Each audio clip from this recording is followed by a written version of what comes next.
दिवस रात्रीच्या चातक पक्षाचं जोडपं हर्षविभोर होऊन एकमेकांमागोमाग धावत होतं. वृषसेन 2 वर्षाचा केव्हा झाला ते कळलंही नाही. त्याच्या धावण्याला राजवाडा अपुरा पडू लागला. तात तात म्हणत तो अंगराजांच्या अंगावर झेपावू लागला.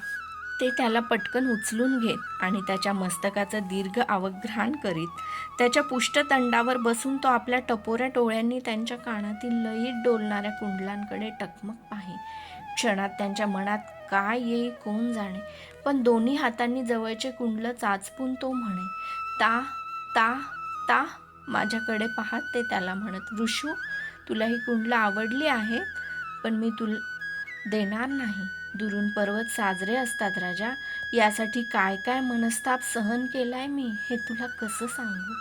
त्याचं म्हणणं जणू पटलंच. अशा थाटात तो हातातील कुंडलं झटकन सोडून देऊन माझ्याकडे झेपावे. मी त्याला घेता घेता म्हणे, अजून 2 वर्षाचा नाही तर त्याला तुमची भाषा आत्ताच कळायला लागली आहे. मोठा झाल्यावर तो माझं काहीच ऐकणार नाही. तसं कसं होईल वृषाली. तो कर्णाचा पुत्र आहे. तो मातेला कधीच विसरणार नाही, ते अभिमानानं म्हणत. वृषसेनानं आपल्या आगमनानं जणू राजवाडा गजबजवायचा ठरविलं असावं. त्याच्या शुभसूचक जन्मानंतर राजवाडा अनेक बालबोलांनी भरून गेला.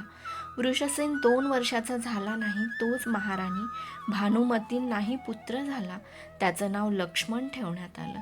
त्याचं नामाभिधान फारच थाटात झालं. सहजच होतं, कारण तो कुरूंचा भावी राजा होता. महाराज धृतराष्ट्रांचा नातू होता. लक्ष्मणाच्या जन्मानंतर 1 मासानंतर सुप्रियेला एक पुत्र झाला. तो चित्रासारखा रेखीव होता, म्हणून त्याचं नाव चित्रसेन ठेवण्यात आलं. चित्रसेनाच्या जन्मानंतर अंगराजांपेक्षाही आतुरतेनं मी सुप्रियाच्या कक्षेत गेले. तिच्या शय्येजवळच्या अभ्रकाकडे मी उत्सुकतेनं पाहिलं, पण त्यालाही कुंडलं नव्हती. अंगराजांच्या कोणत्याही अपत्याला कवचकुंडलं दैवी देणं लाभणार नव्हतं, हे आता निश्चित झालं होतं. पण ते निश्चित झाल्यानंतर ते अधिक गंभीर झाले होते. त्यांना नेमकं काय खटकत होतं ते कुणालाच कळत नव्हतं. कधी कधी गंगेच्या पात्रात दिवसभर उन्हात सूर्याला अर्ध्य देत ते उभे असत. भोजनाचीही शुद्ध त्यांना नसे. मला त्यांची चिंता वाटू लागली. माझा पती सामर्थ्यशाली स्वरूप होता, सद्गुणी होता. कोणत्याही स्त्रीनं आपलं जीवन सर्वस्व त्यांच्या चरणावर ओवाळून टाकावं असा अद्वितीय होता. पण त्यांच्या मनाचा थांग नीट कुणालाच लागत नव्हता. मी त्यांच्या नित्याच्या सहवासात होते, पण कधी कधी मला उगाचच वाटे की आपण एका पुरुषाच्या सहवासात नसून तेजाच्या वलयात उभ्या आहोत. आणि म्हणूनच त्यांच्यापुढे काही काही गोष्टी बोलण्याचं धैर्य मला कधीच होत नव्हतं. मागे एकदा युवराज्ञी दुश्शला देवींनी मला विचारलेला एक प्रश्न मी त्यांना सांगितलेला नव्हता. कोणता म्हणून त्यांनी मला बरेच छेडून पाहिलं, पण मी काहीच कळू दिलं नाही. तो प्रश्न तसा चावट होता, तुमच्या एकांताला पतीच्या अभेद्य कवचामुळे काहीच बाध येत नाही काय. दुश्शाला देवींनी विचारलेला हा प्रश्न मी माझ्या पतिदेवांना कशी काय सांगू शकणार होते. अशाच एका दिवशी पांडवांनी खांडव वनात एक नगर बसविल्याची वार्ता येऊन थडकली. ती ऐकताच अनेकांना आनंद झाला. त्या नगराचं नाव त्यांनी इंद्रप्रस्थ असं ठेवलं होतं आणि इंद्रप्रस्थ ही खांडव राज्याची राजनगरी आहे असंही पांडवांनी घोषित केलं होतं. इंद्रप्रस्थात वस्तीला जाण्यासाठी अनेक पांडवप्रेमी नगरजन आपल्या परिवारासह हस्तिनापूर सोडू लागले होते. दिवसेंदिवस इंद्रप्रस्थ गजबजू लागलं. गायक, नर्तक, कुशल कामगार अशा अनेक प्रकारच्या लोकांनी इंद्रप्रस्थ भरू लागलं. ज्या खांडव वनात पूर्वी रानटी श्वापदांच्या चित्तथरारक आरोळ्यांशिवाय काहीच ऐकू येत नव्हतं, तिथं मानवांची संमिश्र कुजबूज ऐकू येऊ लागली. संगीत आणि नर्तन यांनी तिथला परिसर फुलून गेला. धैर्यशाली कर्तबगार वीर अरण्यालाही राजनगराची वैभवी छटा आणू शकतात, हे पाहून जसा अनेकांना आनंद झाला होता, तसंच वैषम्यही वाटलं होतं.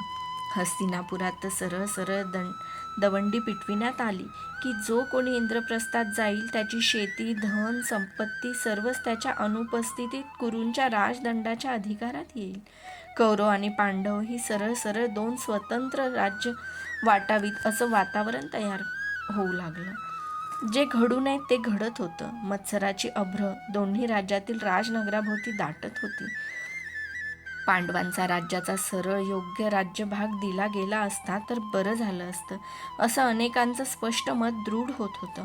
पण सत्ता ही मदिरेसारखी असते. ती ज्याच्या हाती असते त्याला धुंद करते आणि ज्याच्या हाती नसते त्यांना ती वेडी करते. कौरवांचं चुकलं होतं, त्याचं समर्थन करताच येत नव्हतं. पण पांडवांना राज्याचा भाग मिळाल्यानंतर ते कुरुवंशाचे 105 वीर एकत्र सुखानं राहू शकले असते असं कुणालाही म्हणता आलं नसतं. त्यांची मनं एकमेकांपासून दूर गेली होती. हस्तिनापुरात आचार्य द्रोण, महामंत्री विदुर, महाराज धृतराष्ट्र, पितामह भीष्म, राजमाता गांधारी देवी सर्वजण असूनही त्यांनी आपल्या वंशजांची मनं नीट पारखता आली नव्हती. प्रत्येकजण सोयीस्करपणे दुसऱ्याला दोष देत होता. हस्तिनापूर म्हणजे तटस्थ प्रेक्षकांची निष्क्रिय विलासनगरी आहे की काय, अशी दाट शंका येत होती. इंद्रप्रस्थ मात्र वसंत ऋतूत पळस फुलावा तसं फुलत होतं. सहज बोलण्यात नगरजन पांडवांचं इंद्रप्रस्थ म्हणू लागले होते. नुसतं इंद्रप्रस्थ कधीच म्हणत नव्हते. नकळत विणले जाणारे हे धागे मनाभोवती दूरत्वाचं जाळं निर्माण करीत होते. ज्या नगरात एकेकाळी 105 राजपुत्र एकत्र मनानं मिरवताना पाहिले होते, तिथंच आता ते 100 आणि 5 असे विभागले गेले होते असं मानलं जात होतं. रक्तानं एकत्र आलेली मनं कधीच एकमेकांपासून दूर जाऊ नयेत, ती अंतिदाहक ठरत असतात. महाराज, पितामह, महामंत्री, अमात्य कुणीतरी जाणकारानं पुढाकार घेऊन दोन्ही राज्यांचे संबंध कसे सुधारतील यासाठी प्रयत्न करण्याची आवश्यकता येऊन ठेपली होती. कारण मानवी मन हे अनेक विचारांचे तृण माजलेलं कुरण असतं. त्यावर आपसमजाचे दवबिंदू नेहमीच मौक्तिकासारखे तळपायाला लागतात. पण कुणीच समेटासाठी हालचाल करीत नव्हतं. दिवस प्रकाशाचं लेणं लेऊन उगवत होते, रात्री अंधाराचं देणं देऊन मावळत होत्या. एकमेकांना सीमा भिडलेली दोन राज्य मनाच्या द्वेषाचा अंगार जागवत कधीच सुखी होऊ शकणार नाहीत, हे मोठमोठ्या राजधुरंधरांनाही काही उमगत नव्हतं. माझं जीवन सुखी असूनही भोवतीच्या या कुंद वातावरणामुळे ते मला